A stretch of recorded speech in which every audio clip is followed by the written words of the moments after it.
Alô galera, bom dia, boa tarde, boa noite.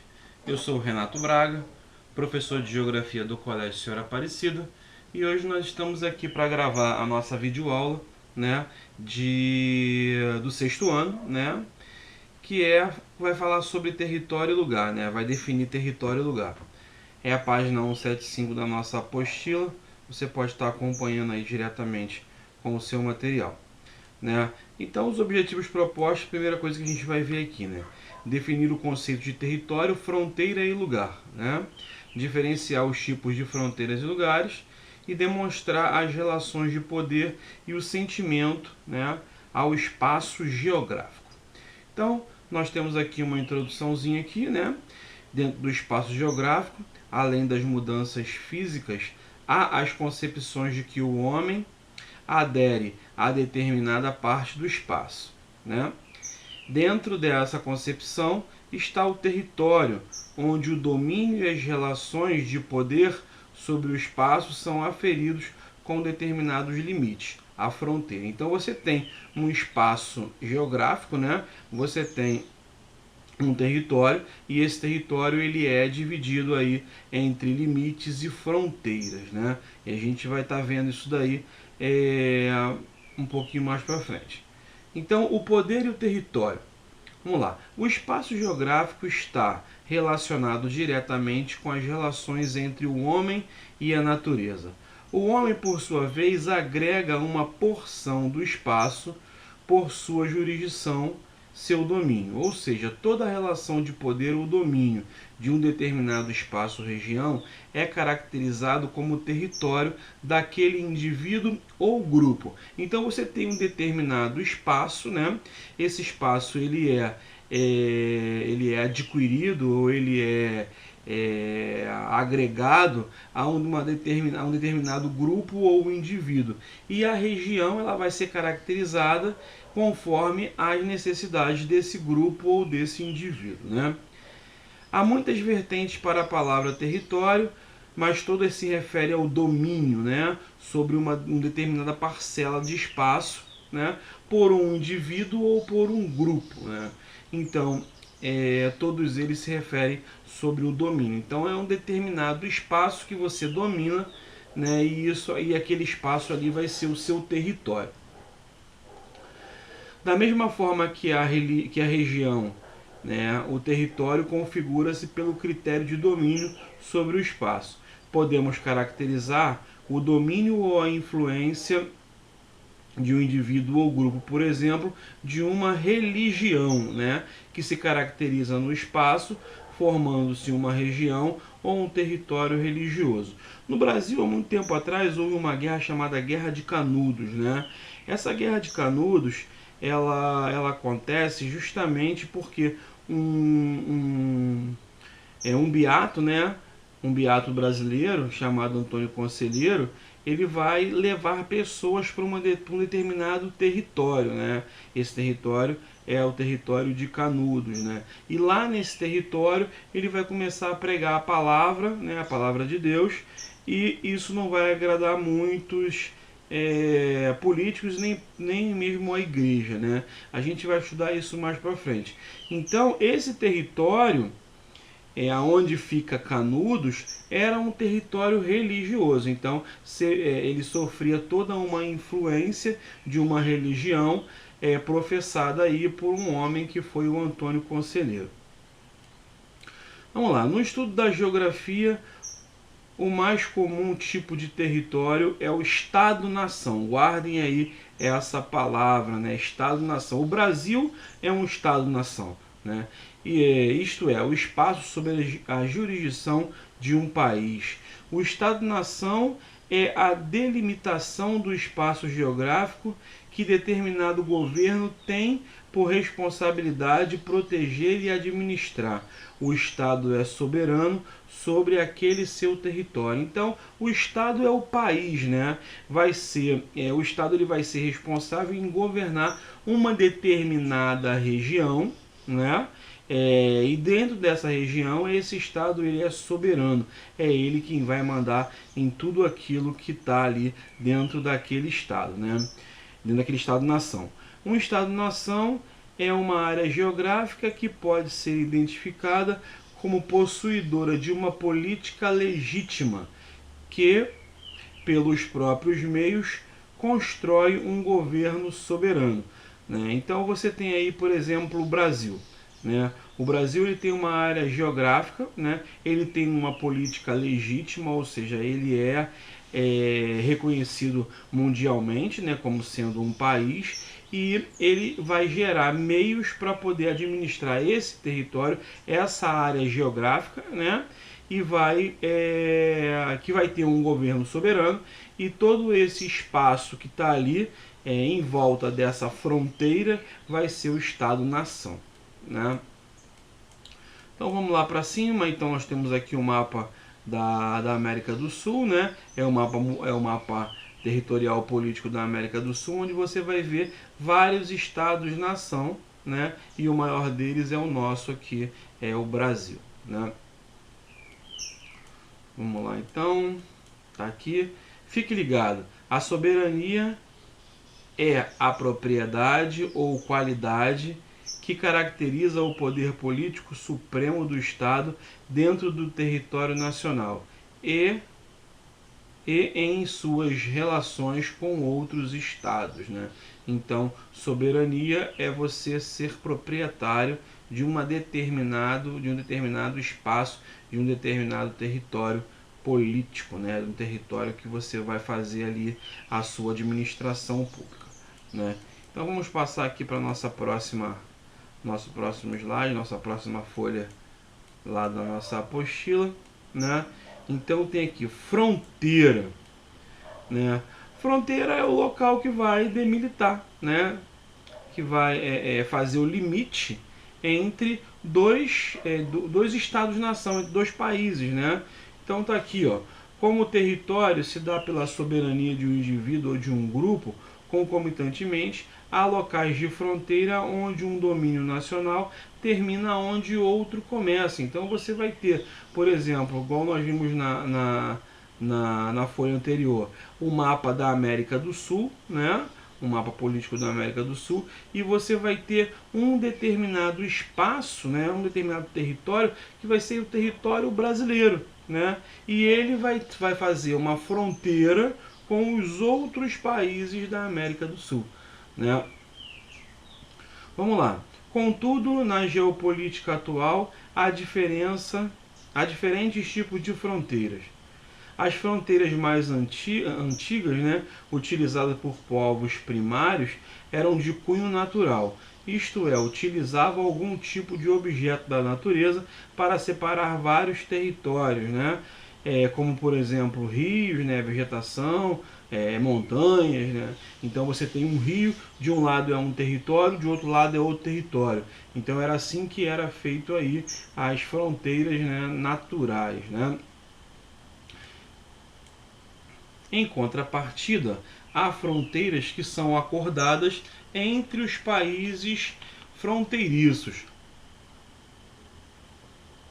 para estabelecer as delimitações políticas das fronteiras. Contudo, as fronteiras políticas encontram-se em diversas posições que variam de acordo com as condições políticas e históricas dos países fronteiriços. Aqui embaixo nós temos a figura aqui da fronteira entre Paraguai, Brasil e Argentina. É a tríplice fronteira, né? Ela é lá no Rio, o Rio Paraná e Iguaçu, né? Que vai fazer aí a divisão dessas três localidades, né? É uma fronteira natural. Fronteiras efetivas, né? Onde os limites territoriais são conhecidos por todos os países internacionalmente. São todas aquelas encontradas nos mapas políticos, como a fronteira entre o Brasil e o Peru e outras mais. Né? Todas as fronteiras que a gente consegue ver no mapa, ele é riscadinho ali, então você vai ter o território brasileiro, o território peruano, boliviano, argentino, e eles vão estar separados aí pelas fronteiras efetivas. Elas são reconhecidas aí por todo o mundo, né? Então Nós temos uma próxima fronteira aqui que é em litígio. Litígio é briga, né? É quando um país acaba invadindo o território do outro e aumentando o seu território e botando cada vez mais distante essa fronteira, né? Então tá aqui, ó. Os limites territoriais ainda são questionáveis, ou onde há áreas que sofrem arbitrariedade de países fronteiriços, né? São os casos da faixa de Gaza, a Cisjordânia, que são de domínio palestino, mas sofrem influências aí, né, sofrem insurgências, né, de Israel. Então Israel ele vai estar sempre querendo mais território. Vocês vão ver aqui no nosso mapa de 1946, né, o território palestino aqui é mais escuro, né? Eu não sei qual é a cor que está na apostila de vocês aqui, mas a minha é preto e branco. Aqui está mais escuro. E nesse cantinho aqui nós vamos ter a faixa de Gaza. Isso é em 46, né? E aí, a partir do momento que você vai ter a criação do Estado de Israel, Israel vai pegar uma boa parte desse território. Então você vai ver aqui a faixa de Gaza ainda aqui, a Palestina aqui, né? E você vai ter Israel pegando uma grande parte, né? Isso lá em 47. 20 anos depois da Guerra dos 6 Dias, né, você vai ter a expansão de Israel. Então você vai perceber aqui que um pedaço da faixa de Gaza vai ser perdido para Israel. Aqui a faixa de Gaza está maior, aqui a faixa de Gaza vai estar menor, né? A Palestina também diminui aí o tamanho do seu território. Em 2011 nós temos uma outra imagem aqui, você vai perceber que a faixa de Gaza diminuiu mais ainda e os territórios palestinos também diminuíram, aonde Israel vai estar comandando a maior parte dessa região. Então uma região que está em litígio, né, aonde Israel vai estar sempre atacando as fronteiras dos países vizinhos a fim de conseguir mais territórios, né? Então essa daí é as fronteiras em litígio. Na sequência aqui nós temos as fronteiras indefinidas. É o que acontece aqui, ó, na África, na Líbia e no Níger. Você não tem nenhuma fronteira efetiva, né? Não tem uma linha que divide aqui um e outro, né? Então tá aqui, ó, como a própria palavra diz, não há uma definição exata que separe os dois territórios. Isso ocorre quando as distâncias são muito longas e não há nenhum agente físico ou humanizado, como uma cerca, um monumento, que defina a divisão. Em alguns casos, a coordenada geográfica divide o território, né? Então, aquelas coordenadas geográficas que a gente consegue visualizar nos mapas é que vai fazer a divisão aí do que é território da Líbia e o que é território aí do Níger, né? Vamos lá para a nossa próxima página da apostila, é a 177, né? Então tá aqui, ó, a soberania do espaço se apresenta por diversas vertentes. Então o espaço ele pode ser dividido por uma religião, por um grupo étnico, por movimentos sociais, facções criminosas. Essa facção criminosa aqui é incrível, né? Como é que pode uma facção criminosa fazer aí a divisão de um espaço geográfico? Mas isso acontece e muito, né? Em São Paulo, Rio de Janeiro, Manaus, no Ceará, são locais onde você vai ter aí uma grande concentração de facções criminosas que vai estar dividindo o espaço geográfico, né? Entre outras mais, né? Então ela pode ser exercida por grupos, né? Muitas vezes está além do espaço onde eles se encontram, sendo assim a influência que esses determinados grupos exercem sobre os espaços adjacentes, né? Então vamos pensar aqui justamente nesse grupo religioso. Vamos voltar lá para Canudos, né? Você tem uma localidade onde você tem Canudos e dentro dessa localidade, dentro desse espaço geográfico, vão ter pessoas que vão acabar saindo dali e vão influenciar essa religiosidade nos espaços em volta de Canudos, né? As facções criminosas também funcionam dessa maneira, que outras pessoas, né, pessoas dessas facções criminosas vão invadir territórios de outras facções criminosas para poder pegar esse território para si, né? É o caso dos territórios ultramarinos, né? E das antigas potências marítimas europeias, aonde você vai ter aí sempre uma potência europeia invadindo terras que antes eram dominadas por seus vizinhos europeus, né? Então tá aqui também. Há também territórios conquistados pela influência exercidas por grupos. Logo pode haver mais um grupo soberano dentro de um mesmo local. Isso é justamente o que acontece dentro da favela, né? Você vai ter aí, no Rio de Janeiro aqui, principalmente em São Paulo também, você vai ter um local, né, que vai ter uma jurisdição de uma prefeitura ou de um governo de um estado federal, né? Mas dentro dessa localidade, dentro dessa jurisdição territorial, você vai ter as facções criminosas que vão ter um poder dentro de um determinado território que pertence ao Estado, né? Essas facções criminosas do Rio de Janeiro, por exemplo, dominam territórios de favelas, mesmo sendo dentro de territórios da prefeitura, dentro de territórios do Estado, mas elas dominam, é um poder paralelo que vai estar tomando conta daquele território ali naquela comunidade, naquela favela, né? Bem, aqui nós temos embaixo aqui o mapa aqui do Kurdistão, né, que é do povo curdo. O povo curdo, né, não tem um território oficial, né?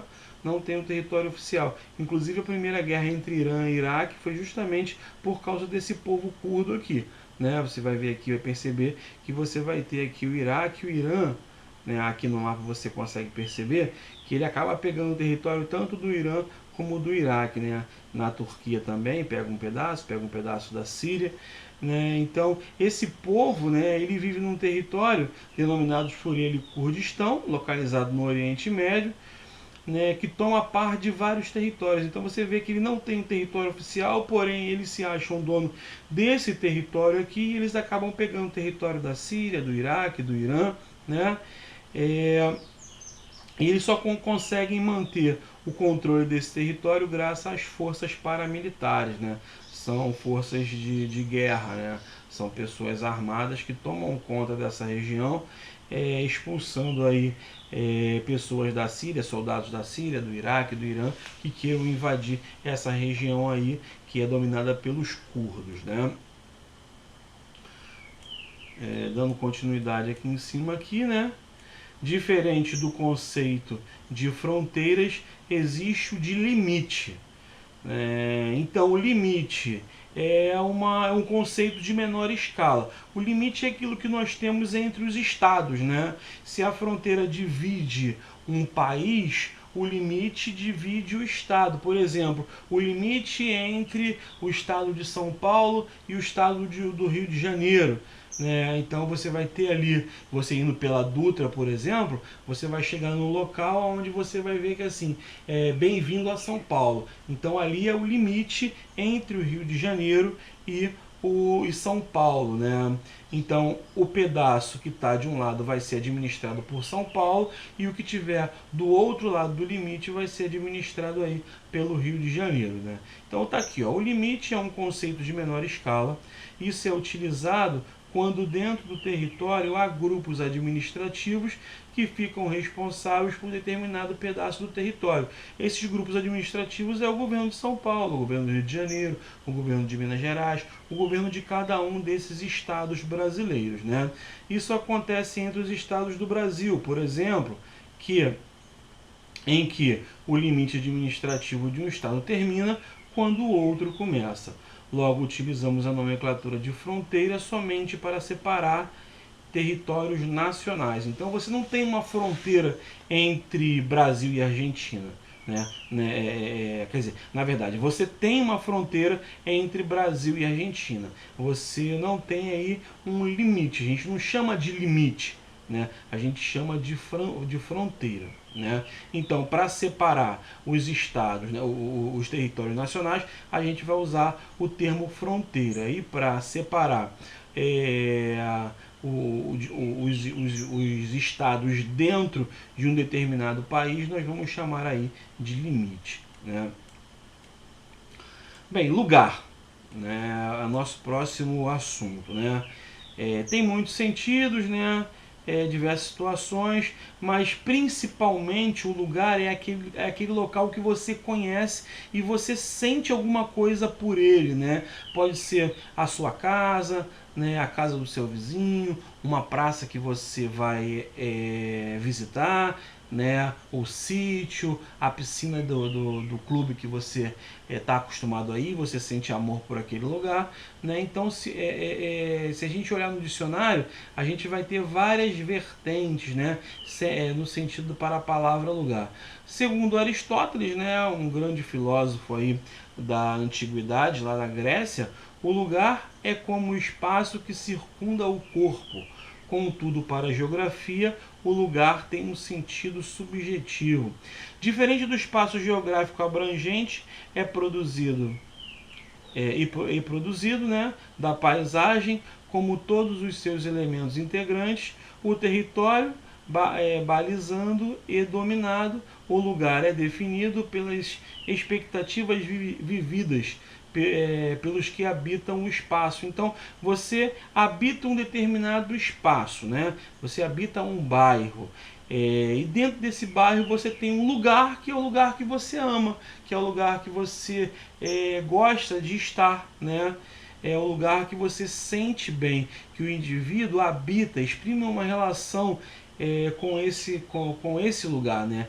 Pode ter elementos da paisagem que te agradem, pode ser símbolos, né, que vai ter uma relação afetuosa com você. Então, o lugar é aquela localidade onde você tem um certo um certo amor, né? Um certo respeito, é um local que você está sempre tendo relações pessoais com essa localidade. Então, esse é o lugar, né? Vamos passar para a nossa próxima aqui, né? Os diversos lugares, né? O lugar não é somente o lugar aonde você habita. Há locais aonde você frequenta que você tenha certa efetividade.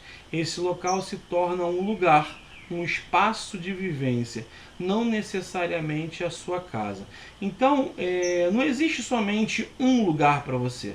Pode existir vários lugares, né? Se você tem aí uma certa afetividade por essa localidade, então ele vai ser um lugar para você, né? Esse lugar pode ser a sua rua, a sua escola, algum parque ou praça, ou a casa do seu vizinho, ou da família, entre outros, né? Então esse lugar vai ser a localidade que vai te trazer lembranças, né? Que você vai sentir algum tipo de lembrança, pode ser boas ou ruins, mas aquilo ali vai ser característico como sendo um lugar para você, né? Por exemplo, quem tem uma casa na praia e aí você mora na cidade e aí você vai desde bem pequenininho para essa localidade, para esse lugar, para essa casa na praia. Então essa casa você vai sentir alguma coisa, alguma afetividade por ela. Então ela vai se transformar aí no seu lugar, né?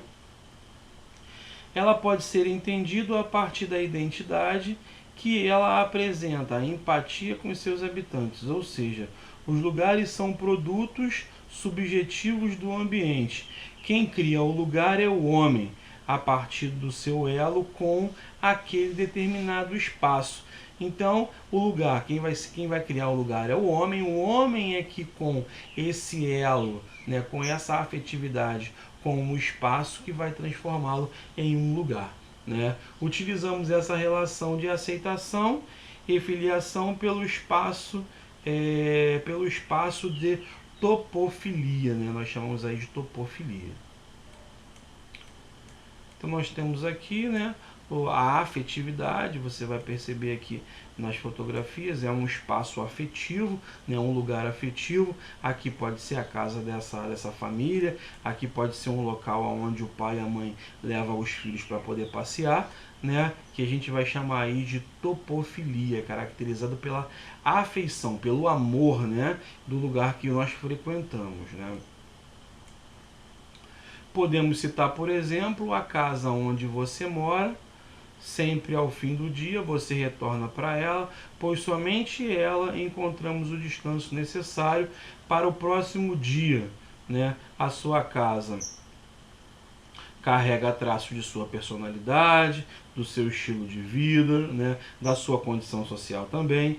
Ela traz todos os símbolos da sua família, como fotos, pinturas, desenhos, arquiteturas, entre outras coisas mais. Então é um lugar que você ama, né? É justamente caracterizado por esse denominação aqui, topofilia, então vai ser o lugar que você gosta de estar. E o principal deles, e com certeza, é a sua casa. Gente, a gente fica por aqui, né? Valeu, sexto ano, pela atenção de vocês aí. Então eu deixo para vocês poderem fazer o exercício da apostila, né, do 1 ao 15, primeiro e segundo nível, né? São os níveis que a gente vai estar trabalhando. E depois eu passo para vocês a correção desse material. Vamos lembrar sempre que é necessário a gente estar voltando aí nos vídeos para que a gente possa ter um entendimento melhor aí da matéria. Fiquem com Deus e até o próximo vídeo, que é o vídeo da correção.